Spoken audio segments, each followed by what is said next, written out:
من مجرد بهلوانية في سيرك لنجمة سينما. أنا حبيبة مصطفى في سر جديد من أسرار أبيض وأسود.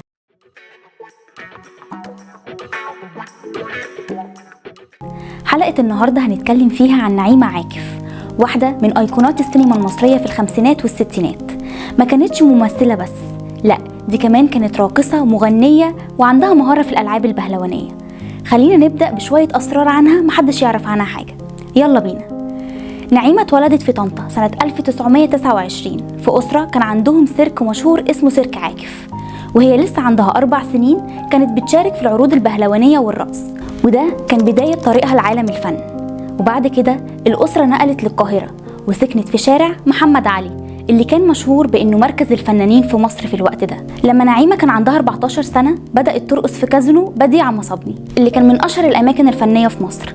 هناك شافها المخرج أحمد كامل مرسي واختارها لأول أدوارها السينمائية كراقصة في فيلم ست البيت سنة 1949. المخرج حسين فوزي شاف فيها موهبة مختلفة عن الفنانين التانيين وقرر يديها أول بطولة سينمائية في نفس السنة بفيلم عاشق وملح.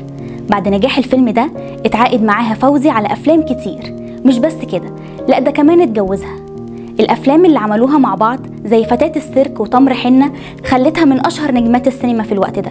في سنة 1957 نعيمة سافرت مع وفد مصر لمهرجان عالمي للشباب في روسيا، وهناك فازت بلقب أفضل راقصة في العالم وتفوقت على راقصات من أوروبا وروسيا، وكانت دي لحظة فارقة جدا في حياتها المهنية. وبرغم نجاحها الكبير حياتها الفنية بدأت تضعف بعد انفصالها عن حسين فوزي سنة 1958.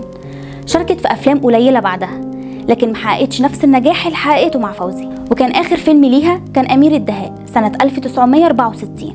بعد ما اتجوزت للمرة التانية من المحاسب صلاح الدين عبد العليم، نعيمة قررت تعتزل الفن وتخصص وقتها لبيتها وتربية ابنها الوحيد. وفي النهاية للأسف حياتها انتهت بدري لما توفت سنة 1966 بعد صراع مع مرض السرطان وهي لسه في عمر 36 سنة. وبكده تكون انتهت حلقتنا النهاردة. لو عجبتكم الحلقة ما تنسوش تعملوا لايك وسبسكرايب وتكتبوا لنا في الكومنتس عايزين نتكلم عن مين الحلقة الجاية.